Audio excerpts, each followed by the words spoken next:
The biggest tournament of the year, the world's best golfer, millions watching on live TV, and then a fan opens his mouth. Rory McIlroy loses it on camera, tells him to shut the fuck up, has him thrown out by security, and the whole golf world goes silent. That moment on Sunday was not just embarrassing, it was the last piece of something that has been building for a very long time. Do you think the PGA Tour protects its players or leaves them alone out there? Drop yes or no in the comments right now. And if you want the real story behind what happened and why it is bigger than one bad Sunday, you are in the right place. Nobody is talking about what was already happening before Rory even reached that hole.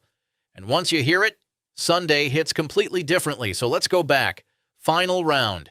Aronimink Golf Club. Rory McIlroy is 3 shots behind, but still alive. The 16th hole is right in front of him. A par 5, a birdie chance. Maybe the moment that changes everything.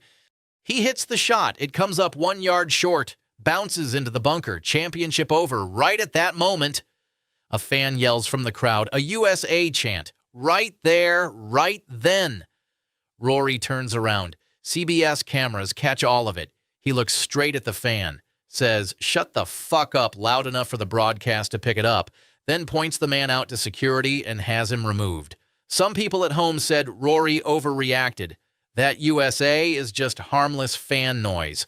That top athletes should handle it better. But those people do not know what happened to Rory McIlroy in the 12 months before that moment. And when you hear it, it changes everything. To understand Sunday, you have to go back to the 2025 Ryder Cup in New York.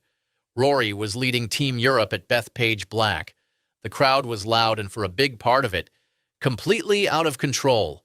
Fans chanted, "Fuck you, Rory," near a screen showing his face. Openly. Repeatedly. Players were abused all week. And then it got worse. Erica McIlroy, Rory's wife, was walking through the crowd. A fan threw a beer directly at her, not near her, at her. And the worst part? The event's own host, a well-known comedian, got on the microphone and led the crowd in chanting, "Fuck you, Rory," the person hired to run the event. On the mic, joining the abuse, Rory took all of it, led Europe to victory anyway, said after that golf should be held to a higher standard, that what happened was not okay. The PGA of America gave a formal apology. Their president said sorry directly to Rory and Erica. It looked like something had been heard. It was not. And what the same organization did next makes that apology look like nothing. Fast forward to the 2026 PGA Championship. Different venue, same Rory, same unresolved pain from that Ryder Cup. Still carried, still not addressed by anyone in charge. A golf analyst said after Sunday's round that Rory looked uneasy before he even reached the first tee that morning. Not nervous like a competitor, uneasy like someone who already knows what is coming. And he had extra pressure on top of all of it. Rory had already won the Masters in April 2026, his second green jacket in a row. He came to Aronimink chasing a calendar Grand Slam, winning all 4 majors in 1 year, something nobody in the modern era of golf has ever done. History was right there on that 16th hole in that moment. The day before the final round, Rory said he feels support from fans almost everywhere he goes, that he is grateful for it, that 103 out of 104 weeks, the crowds treat him well. He said that on Saturday. 24 hours later, one fan made sure none of that mattered. Here is what makes this so much bigger than a heckle. After the 2025 Ryder Cup, the PGA of America apologized. They had the evidence, they had the public pressure. They had every reason to change something. They changed nothing. No stronger rules about crowd behavior. No clear policy on what happens when fans cross the line at a major. No real protection for players, nothing. And this is the part that should bother every golf fan. Because Rory McIlroy is not just any player. He is the player who stayed loyal to the PGA Tour when LIV Golf was offering the biggest contracts in the history of the sport. He defended the tour publicly, loudly, for years. He said the tour was worth fighting for when many others walked away for the money.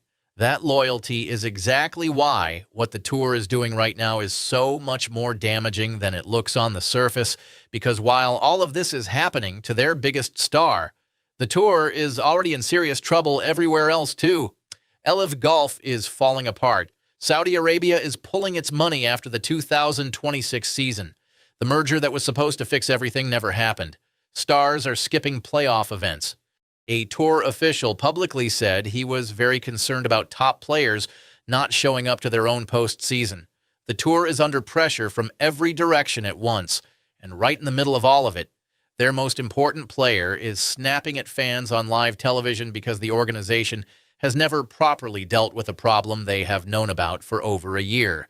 The story the tour wants you to take from Sunday is simple. Rory had a tough day. He let his emotions out for a second. Aronimink played great golf and won a deserved first major. Move on, and Ryder did play great. His final round was one of the best you will see at a major. His win was real, and it was earned. That part is true. But the other part is also true. The PGA Tour keeps putting their most important player in situations where fans abuse him and his family. They apologize when it gets too public to ignore, then they do nothing. Then it happens again. Rory McIlroy will show up at the U.S. Open. He will keep competing. He will keep being the most watchable player in world golf because that is who he is. But the tour has a choice to make. Either they protect the players who made their sport worth watching, or they keep hoping the next incident stays small enough to apologize away. Because if they keep choosing the second option, what happened on Sunday at Aronimink is not the end of this story. It is just the latest chapter.